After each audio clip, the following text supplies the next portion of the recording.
promised I'd come back, so here I am, and I promised I'd share with you basically 6 years and no surrender. We're still here, we're still fighting, and this transmission really is in response to Rupert Lowe's post yesterday of how this was flavour of the month in January, front page headlines, debate in Parliament, and then it's like that dropped off the radar. Well, we've been here many times and we'll be here many times again. So I think it's fair for those of you who are new on this journey with me, not this journey per se, but new on this journey with me, as to what we've achieved in the last 6 years. And I've got something I'd like to share with you and work my way through. Okay, people say, where have we got to in the 6 years? And I said, don't be disheartened. We have made so much progress, more progress than ever before since we made it what it is, which is a grassroots activist. It's an insurgency, it's a political insurgency. And were we considered radical and extremist 6 years ago? Well, actually the world's changed and we've held firm, and more people have moved into our space. So I want to talk to you in segments, really. We've come a long way in politics. I'll talk about that. We've come a long way in terms of the press and the media in those 6 years. We've come a long way in terms of the people who are signed up on this. And the last P is what I call perception, how this is viewed in the world. So politics, press, people, perception. Hi, Julie. Sorry, missed you. Hope you're well. And yes, David, Nesta late. So let's talk about politics, first and foremost. 6 years ago, no one politically spoke about this. What we now have is MPs in Parliament standing up and confirming that not only were working class white girls systematically gang raped up and down the country, they were also gang raped disproportionately by predominantly Pakistani heritage men, and the crimes against them were covered up, including the cover up by politicians. That is monumental political achievement. 6 years ago, the only political space this had, Sarah Champion had said something and she'd been sidelined. Anne Cryer had said something and she's been denounced as a racist. So 6 years ago, the political landscape was very different. So the sort of mainstream politicians that had dared to say anything were sacked or dismissed, and the only sort of political space around this was occupied by the likes of the EDL. And Tommy Robinson perhaps had to argue a different phase of his life, an earlier, angrier phase of his life. And it was confrontational politics. Now we've got mainstream politicians, because the Conservative Party, forget Reform for a minute, the Conservative Party is a mainstream party. We've got Liz Truss, the former Prime Minister. I don't care if you're a former Prime Minister for a week, a month.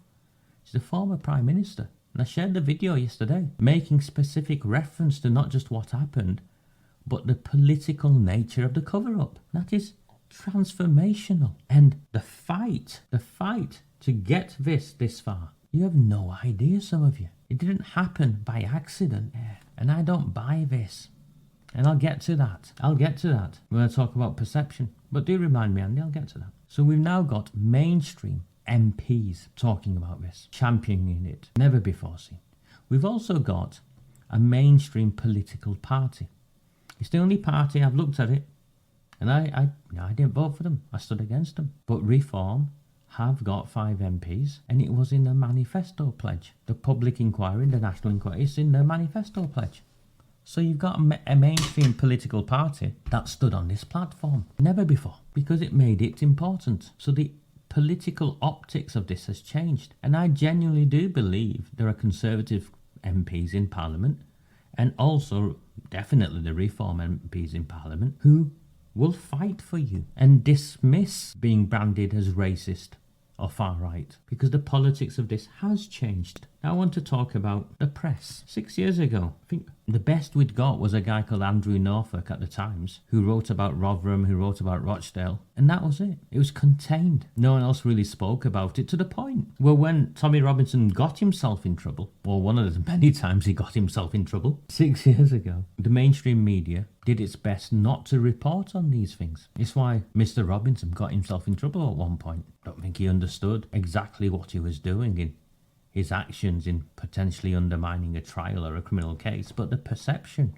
we had, or the reality was, it's not even a perception, that the press were partners in hiding what was taking place. And to this day, there are elements of the press that are still partners. They still are partners in hiding what is taking place. But there's one problem. There's a news channel called GB News, and There's a new channel called GB News, likes of Charlie Peters, who are relentless on this. So you've got a mainstream news channel now leading the fight on this, and their numbers are growing. More so than Sky, more so than Channel 4 News. You saw Channel 4 News about 2 months ago, I think. They tried to run a documentary on that Ellie Williams when this had happened. So this one young woman who'd made things up. So they tried to smear it with every one of us being, and they making it up, and they miscalculated. So the situation with the media is very different. And every time anyone says anything in the mainstream media, what we now have is what they call the alternative media. Well, actually, it's the majority media, isn't it? Social media. Facebook, YouTube, X, TikTok, WhatsApp groups, Telegram groups. Maya Tushi's right in what he says. We are the press. We control the narrative. We decide what's important. So the way in which news comes forward, what is important, they can't suppress the narrative anymore. They can't control the news anymore. And we've even got a mainstream news platform on our side. And so much so in January, we saw front page headlines in the Daily Mail, in the Telegraph, about the national shame. Maggie Oliver talking about Starmer was as much responsible as anyone else. That's the Prime Minister. And that's the front page of a news publication. That would never have happened 6 years ago. That would never have happened 6 years ago. So we've got politicians on our side. We've got the news, the press on our side, or enough of the press on our side. And even if they're not on our side, we've got the ability to be the press ourselves and raise awareness of these issues and reach audiences of millions. I'm very clear. It's night and day. It's darkest winter to spring here. The politicians we've got, the press we've got, and the people. There's millions of us who are on the page who now know this is not a far-right conspiracy or barefaced lies. This is real. And irrespective of your politics, the nation is outraged. The entire country is outraged. And our numbers have grown. I'll go to Billy's event tomorrow, and I've been to his events before in the past, and they're not well attended. They're not. And the people who turn up sometimes aren't, it's not the company I'd keep. I'm sorry, if you're drinking cans of beer at 10 in the morning, you're not the company I keep. But we've become mainstream. My inbox is full of everything from grannies to professionals to young people from across all communities. Admittedly, I'd love to see more from the Muslim community, but there isn't. So we'll grow the way we can do, as best as we can. But our numbers have grown, and our numbers have not just grown, but the types of people who have engaged in this space have changed. And I'd say changed for the better. They're not skinhead men standing outside a town hall in Rochdale, which is where I first saw it, trying to fight with the police or anyone else. The vast majority of people who occupy this space are just like me, just like you. Decent. So the people have changed. Then we go on and talk about perception. And I'll talk about Nick Griffin and others. The perception here, and it still exists with some of you. I sense it. It's okay. You're allowed to have your views and opinions. I disagree with you completely, but I will not say that it isn't an issue, because it is an issue. The perception, and this is why so many people were scared to engage in this space, was that those who were campaigning for this issue were historically racist and far-right. And that's because some of it was racist and far-right. It was an exclusive focus on an entire community, saying all of you are to blame. I'm not to blame someone else any more than any of you are to blame for some nutcase. And it was tied in with the far-right narrative, which still exists today. I see it. I ban people all the time because I'm not interested in arguing with you, because you're entrenched in that viewpoint and it's not for me. If you want that, go somewhere else. The failings on this, I'm clear, are on the state, because it's the state's duty to protect children. And whilst these were racially motivated crimes, and you'll see I'm very, very clear that these are racially motivated crimes, my position has been to have them lodged as racially motivated crimes, shine the light on it, and whatever comes out, comes out. But I'm not going to demonize an entire demographic because it fits that narrative. I'm in this space because it's my town. I'm in this space because I'm an anti-racist. I'm in this space because I have a career in safeguarding children. I've not picked something up and thought, okay, what's an issue I can use to reinforce my prejudices against a certain group of people. Those of you who followed my work in Oldham will know that I have openly fought and campaigned against white child sex offenders, including prominent politicians. I want to focus on the 6 years and the journey we've been on. And I agree. No. The government doesn't have a problem with white people. The government has a problem with working class white people. And that's a shift in perception. Because when we looked at this, we looked at it with a viewpoint of, oh, there's an issue in this specific Pakistani community. Of course there's an issue within that. There's an issue in the religion. I don't know if there's an issue in the religion, but if there is, go and find it.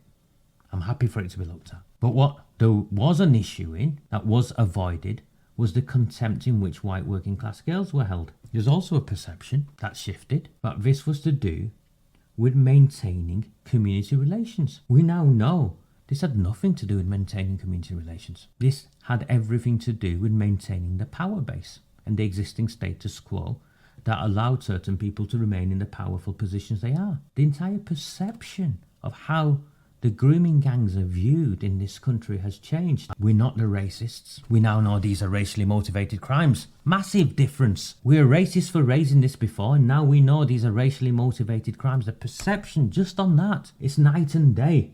It is absolutely night and day. The perception that we need to look at one demographic from where these rape gang members came from and focus all our attention on the entire community as a consequence, that has changed. We now understand it's far more nuanced than that, including how the white working classes were the actual victims of racism here, both from the perpetrator community and also from the white middle classes who looked on the white working class with contempt. That's transformational, that shift. Just recognising that and understanding that. We also now know that the perception that these children were making lifestyle choices is outrageous. It's outrageous. No one in their right mind would make that claim now. You saw the clip, some of you saw the clip I shared of the debate with the urgent question when Yvette Cooper marched in and Theresa May, as the former Home Secretary, was being forced to respond. The Home Office had commissioned some report to do with child prostitution. No one in their right mind would use the term child prostitution now. We accept under no circumstances that any of the children now can ever be held in any way complicit in what was done to them. Under no circumstances whatsoever. That is a massive change. And that leads me to the fifth P that I hadn't put up there. There's a policy change. There's a clear policy change. The policy position 6 years ago was denial. And though they've been dragged kicking and screaming here, last month the Home Secretary Yvette Cooper announced a deep dive, rapid review by Baroness Casey to understand the research and research what's going on here so a policy position can emerge. And I will lobby, I will fight, I will campaign. I'll do all the things I do in front of the camera and behind the camera as the Casey review starts to report things and nudge it along to a place as best as we can so we can perhaps use it as a platform, another step in our journey to a national inquiry. So the entire world in which this horrific series of crimes, multi-generational, let's be clear. I'm with Andy, I think. He said 1993 first came across it. 20 years, 30 years, 40 years. And in a small window, a disparate group of people with a common goal who politically disagree, who professionally might not be on the same page. But between all of us, we've moved it into this space where we are this close to delivering justice. Our numbers need to grow. We need more people in politics. We need more people in the councils. We need more councils on our side. We need more MPs on our side. We need more members in the press speaking up. There's still lone voices or rare voices. We need more of you speaking up. If we are the media, then we need to become the media. Our numbers are growing. I mean, I'm not happy with how slowly they're growing, but they are growing. And anyone and everyone who follows my work now knows the truth of this in terms of the perception. What this really is about, and it's really about power. And there are politicians in this country who traded working class white girls in exchange for power. There's a calculated decision. And that's fundamentally why that last barrier to a public inquiry now is because it will incriminate powerful people. That's the last step we need to make. And the way we'll do that is by forcing those who are not directly incriminated to make the right decision, in order not to do the right thing, because politicians in the main do not do the right thing. The thing they first of all do is protect themselves, which is why you've seen Andy Burnham change his mind and now agree, after fronting a review that was a cover-up exercise, is now like this, change his mind. Yes, my review was limited, it did not have the statutory powers to get to the truth. Do you think he said that willingly? He said that to safeguard himself. So that's what I wanted to share with you this evening. We've come a long way, and not to get disheartened, because it is night and day from where it was 6 years ago. We are winning. We might not get to the end of the line, because as Rose said and somebody else said, these people are powerful and the truth will never come out. Do you not think I feel that? If I react to you because it's I fear that as well. But does that mean we stop? Does that mean we give up? It can't. We've got to see this through. And everything I have been taught, everything I have ever witnessed anywhere in the world is that in the end, it is only ordinary people who make the difference. Ordinary people who refuse to look the other way. Ordinary people who refuse to surrender to injustice. I don't know if you're religious or not, if you're spiritual or not, but you've got to believe good will overcome evil. And what was done is evil, and the subsequent cover-up is equally evil. Being honest with you, we've just got to keep at it. This will continue until the next general election. That's my honest opinion. This will continue until the next general election. I am clear. I'm very clear. I challenged the MP, Debbie Abrams, on it. I've seen the evidence. I've seen the testimonies from school staff. I've spoken to young girls. Children were groomed and gang raped from the school gates of County School, from the gates of County School. Pastoral staff would go looking for them in houses with Pakistani men, knowing that they were there, where they would be, and it all got hushed up. I'm very clear on that. I've shared that with you. I'm not impatient. We just need to persevere. And it is happening in every town and city where the demographics are the same and the political landscape is the same. It's like a restaurant with poor hygiene. Where those conditions exist, you're going to get food poisoning. Where those conditions exist, you're going to get a rat infestation or a mouse infestation. And it's the same here. 100% the same here. Please, if you're finding value in this, and it's been a very quiet day on my membership page as well, in terms of sign-ups. We've got single-figure sign-ups. My target is 10. It's hoping I'd get, on a good day, 4 paid subscriptions, maybe 6 free subscriptions. We're not even hitting that. We'll be at Billy's event tomorrow afternoon, and I'll be back here on Sunday evening for another workshop sort of transmission. Once again, one last time, if you find value in my work, I am 100% community funded. The only way I can share the content I do is through your support. If you can't subscribe to Redwall and the Rabble for whatever reason, can't commit to 75 pence a week, pennies, if you can't commit that for whatever reason, or £30 a year, then please buy me a coffee, or at the very least, share the content and help raise awareness. A very good evening. Do not fear them. Do not fear them. Do not fear any of them.